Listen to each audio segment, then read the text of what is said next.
Well, I'm delighted to be able to present now, just after Evelyn's presentation and the discussion we had, because it really fits in with what we were touching on, I think. And rather than making a contribution in the discussion, I thought I'd wait until I can present, and in a way this is my response as well. So the presentation is called From Trauma to Loss of Dignity to Violence and Back, Loss of Connection and its Reversal. So just to talk about the method that I've used, so it's very much interdisciplinary. I looked at a lot of different studies and compared them with each other, and really what I was looking for was to find a pattern that I could recognize and that would make me would help me understand what really happens when there's trauma, what happens when there's violence, how do we understand dignity in this context, and how can we encourage a reversal of this occurrence. So this is just a few of the people that I've been looking at.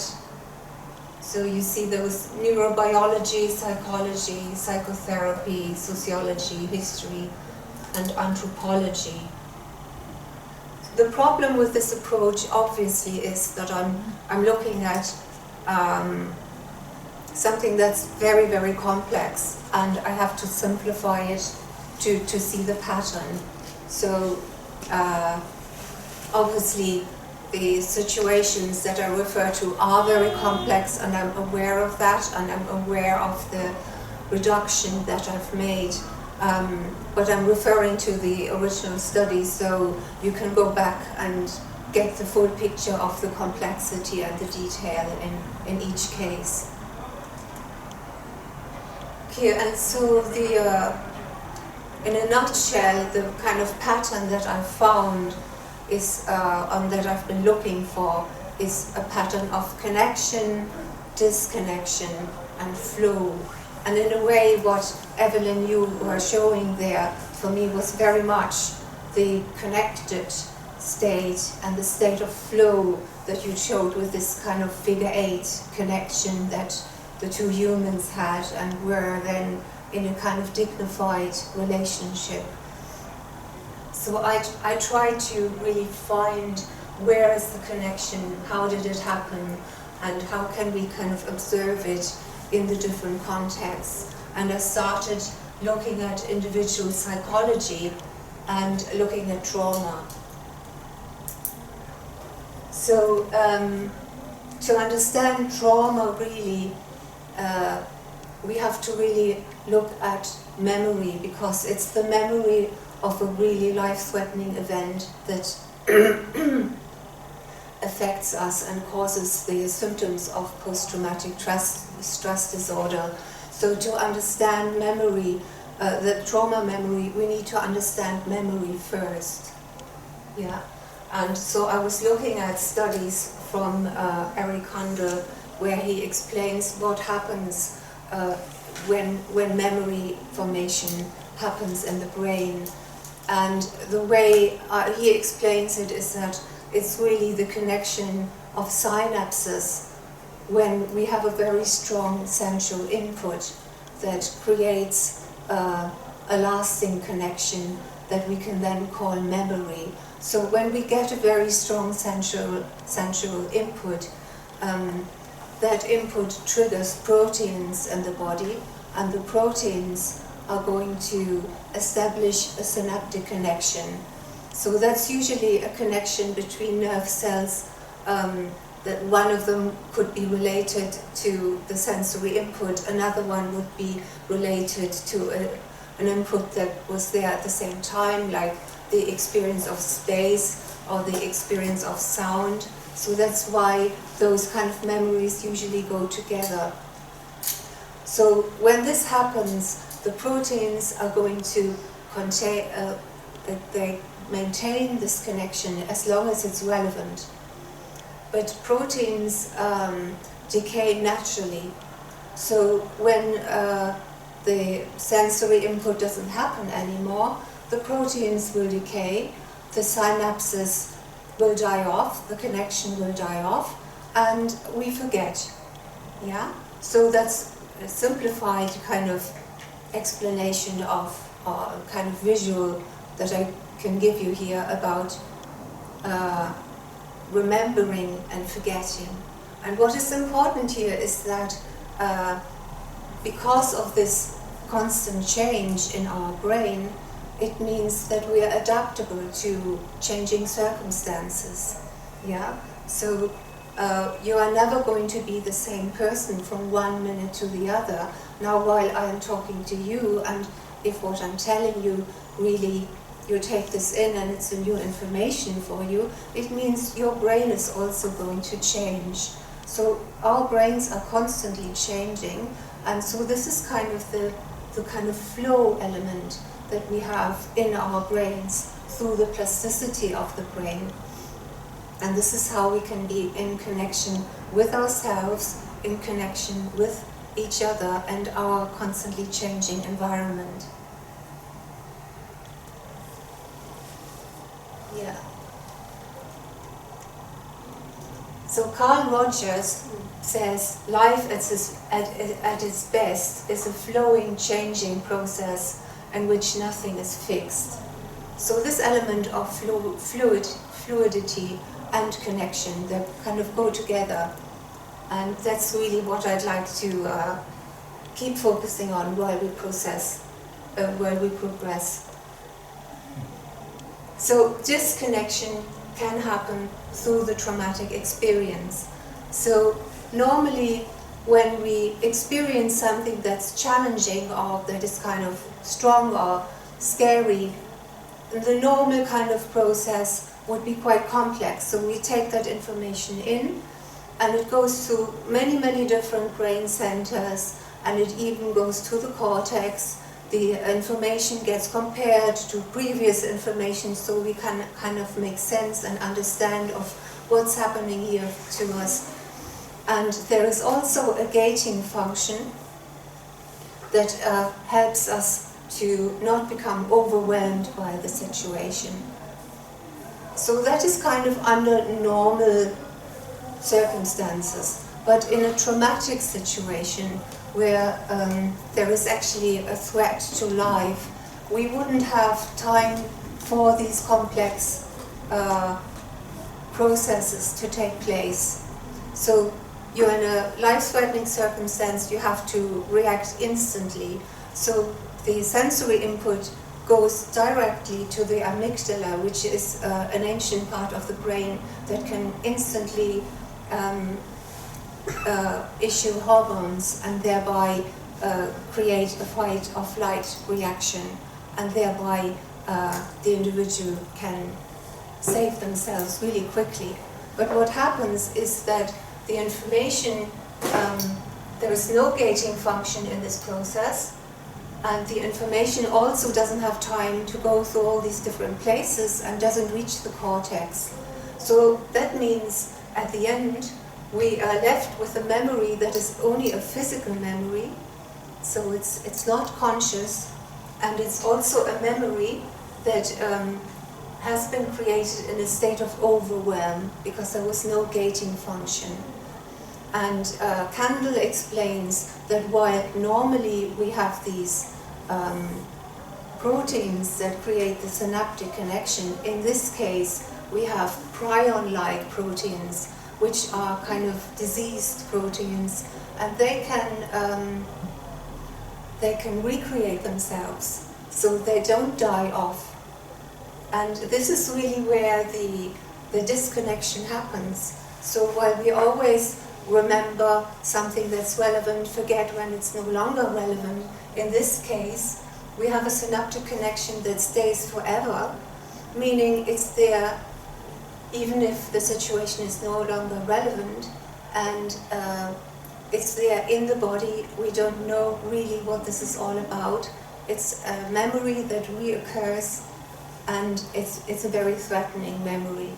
And this is really this kind of this loss of interconnectivity and fluency that occurs thereby is really what affects us and creates the symptoms of PTSD, like flashbacks, where all of a sudden a memory comes back out of context that's very scary and that kind of creates a disconnection of the person to themselves and to their social and natural environment. Yeah. Depression would be another cause, because it's very scary to have these life-threatening memories that you don't really understand come back to you all sorts of times. Dissociation, very important in its relation to violence, because dissociation is a way that we learn to help ourselves in a really, really scary, difficult situation where flight or fight are not options. So we try to take a distance from the situation, but it's also a distance from ourselves and from others. And that kind of stance can become a habit. So you're no longer as present as you would like to be, and that disconnection then can allow for violence to happen. Now there's also compulsive reenactment, which is very closely linked to violence.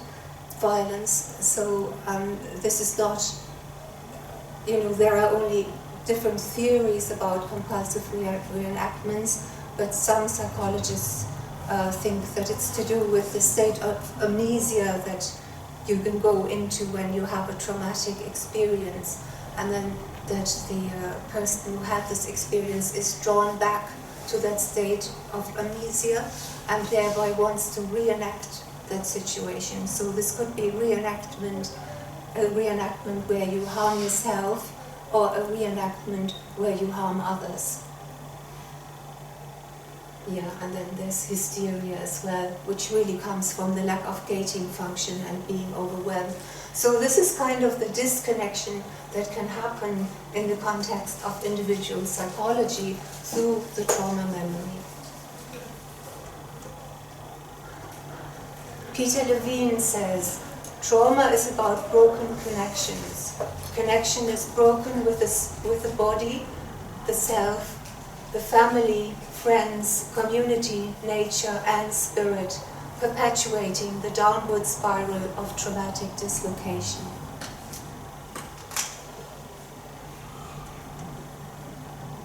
Now, I want to move from the context of individual psychology into the social context. And first of all, looking at connection and the importance of connection and attachment. Yeah, and so it's really the vulnerability of the human infant that makes a loss of social connection a life threat. So, and I think we don't appreciate this enough, that social connection is really experienced as more important than anything else. And that's how people can be encouraged to go to war for their fatherland and as brothers in arms, so that social connection of protecting your community, being together in this, is stronger than actually losing your life and causing harm. So that in itself is quite remarkable. Now there is a really interesting research by Randall Collins, and Randall Collins looks at emotional energy. So for him, emotional energy is really what, even in history, has really been the main player for, or the main reason why people did what they did, even in the human history. And he says that emotional energy is really important for us to survive, because with emotional energy we are more active. We have kind of hormones that flow in our system. We are able to be present, to be alert. But if our emotional energy is low, then we become passive and we become victims more easily. So emotional energy in this context is really important. And then he looks at interaction between humans, and he says that when humans come together, we all have a certain amount of emotional energy, but when we tune into each other, and this is already, the word tune in is already quite relevant here, the way we speak about it, when we come together and we manage to tune into each other, there is actually a high of emotional energy that we create and that we each take out of that interaction. So if we sing together, or if we talk together and we agree on something, all these interactions are interactions that are enhancing our emotional energy. So people go out of these interactions with more emotional energy than they went into. So to be socially connected, therefore, becomes a gateway for emotional energy gain. And I'm going to come back to this when we look at loss of connection in the social context. Now there's another more research that shows very clearly how important the social connection is, and that's looking at the mirror neuron effect. And I don't know, you're probably aware of these studies. The mirror neuron effect shows that if you are observing somebody doing an action, then the same circuits in your brain are activated than the person who is actually doing the action. And there are very interesting studies in this context, and one study shows that it's not only the action that we tune into, but it's the intention. So there was a study where the lifting of a finger was observed by people, and in the first case the finger was lifted, in the second case the finger was lifted by a robot, so it was lifted without intention, and in the third case the finger was lifted, the finger wasn't lifted, it was being prevented from lifting, but the person wanted to lift the finger, so only the intention was there. And interesting enough, the circuits that show that there was a mirror neuron effect were only present in the first and in the third study, which shows that we actually tune into each other on the level of intention. So if somebody wants to ring you, you can feel that beforehand. You probably have experienced that. You think of somebody and then that person knocks at your door or rings you or texts you or something. This is why, because you can sense the intention, because we are tuning into each other on that level. So again, this shows the importance of social connectedness. We are basically designed to be connected to each other. Now, loss of connection in the social context. So this loss of connection can be caused through shame, humiliation, and loss of a loved one. And really, now another study by Collins is very interesting here, because he also looked at dominant interaction. So in a dominant interaction, we have somebody who opposes their microrhythm onto somebody else who is then the oppressed, so to speak. So this is like in humiliation, for example. And in this context, or in bullying or situations like this, in this context, the person who is being domineering can gain emotional energy out of the interaction, and it's the emotional energy that the oppressed person loses out of that interaction. And interesting here is that thereby a dominant interaction can become an alternative to emotional energy gain to anybody who feels that they are not part of a group and can gain emotional energy in the normal interactions. And this is, we were talking about the justice system, and this is where this other kind of justice system makes so much sense, because if somebody feels shamed or humiliated because they're put into prison. This is the opposite of what they need, really. You know, you get these circles of reconciliation where people come together in a circle. Somebody did something that wasn't constructive to the community, but all the community just gets together to talk about how wonderful this person is and all the times that this person has contributed to the community and how much this person is valued in the community. And the discretion is actually never mentioned, because in this way, this rupture to the group is kind of healed. And if that connection is restored, then the person doesn't have a need to dominate or do anything destructive. Once the person feels connected and feels part of the group, they would not do any harm. So this kind of idea that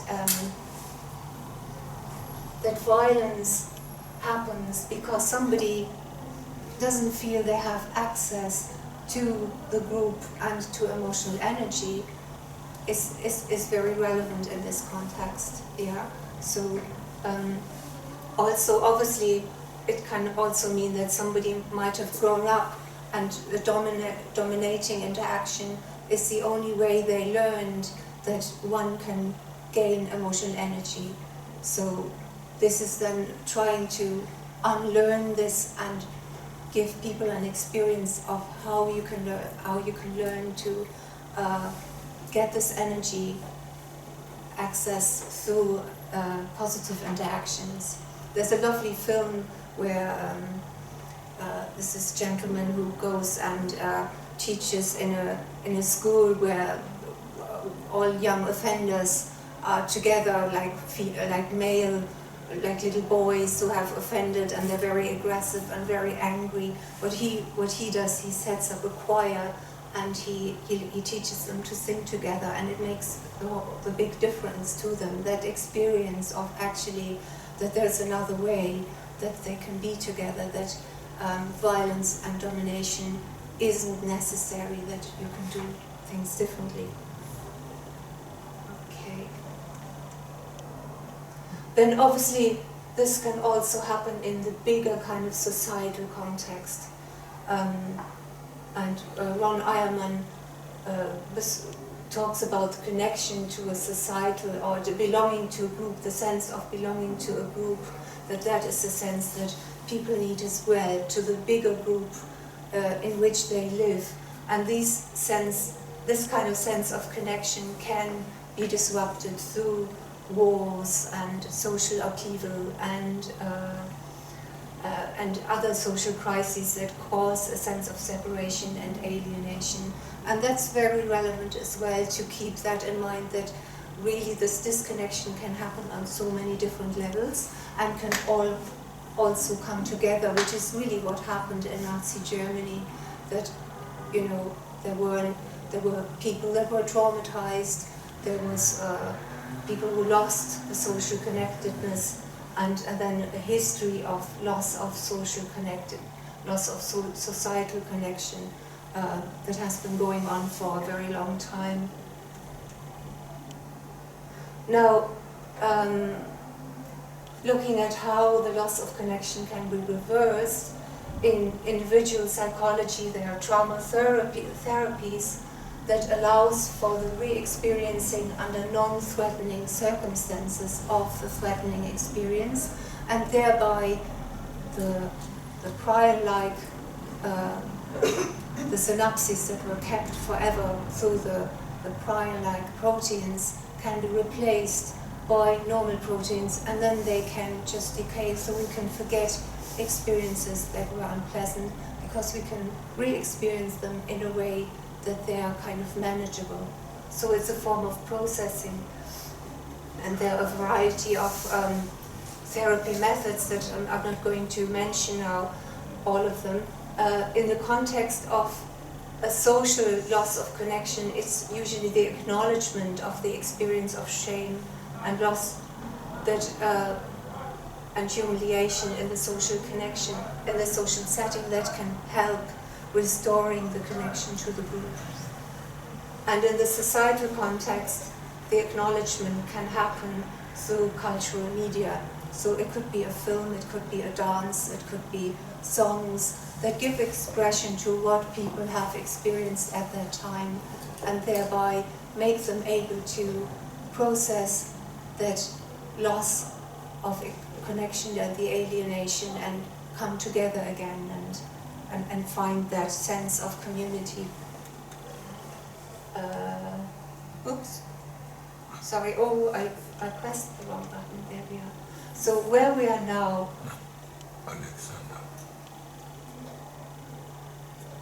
So when I looked at where this disconnection actually happened in history, and I looked mainly at quotes, I found this quote by Aristotle, and it says, he wrote it in the Politica, "From this it follows that even warfare is by nature a form of acquisition, for the art of hunting is part of it, which is applied against wild animals and against those men that are not prepared to be ruled, even though they are born to subjection, insofar as this war is just by nature." So in a way, he is saying there are two kinds of people, those that are superior and are supposed to subject those that are inferior. And that is this kind of view makes violence legitimate. And really this is the blueprint for imperialism, later colonialism, and any kind of violence really. It's really where this sense of connection has been lost and has even been formulated that makes it possible and makes it righteous to oppress others.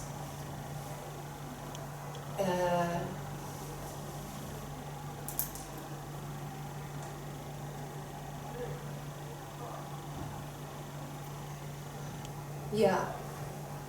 So, and we talked about all these movements like Christianity that really want us to come together again and see and re-experience our common humanity and connectedness, but the way in which these movements can in themselves also become distorted. And at the time, just when the Roman Empire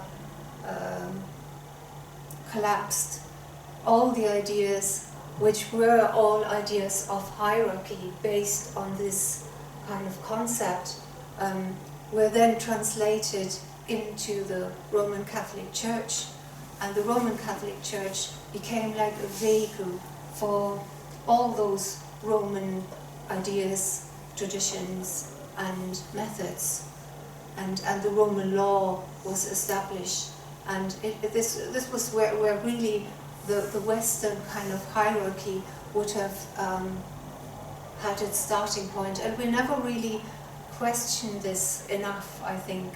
You know, we look at our Roman heritage as something wonderful. I mean, of course, there are things that are remarkable, but there is also, we have brought in ideas that are really not very constructive for our living together peacefully, and I think it's time that we look at them and throw them out and start again. So there's quite a big rethink needed, because really these ideas are at the very base of our society. They're integrated everywhere. This idea that there can be losers and that there can be winners is an idea that's not going to be helpful until we realize that we can really only win together. So there's one person who promotes a new perspective, so that's one way of reversing this kind of perspective and the cultural learning that we carry with us, and that's nonviolent communication. And so Marshall Rosenberg really has developed a whole method of how to look at the way we communicate, which is really a violent way of communication, and tries to establish a new way to communicate in which the speaker stays connected to themselves and connected to the listener, and that there is this kind of dignified connection and the flow that we lost in this case. And it's very interesting because the method that he introduces can also be applied on all levels. So it's on an individual level, on a social level, and on a societal level that this form of communication can cause change.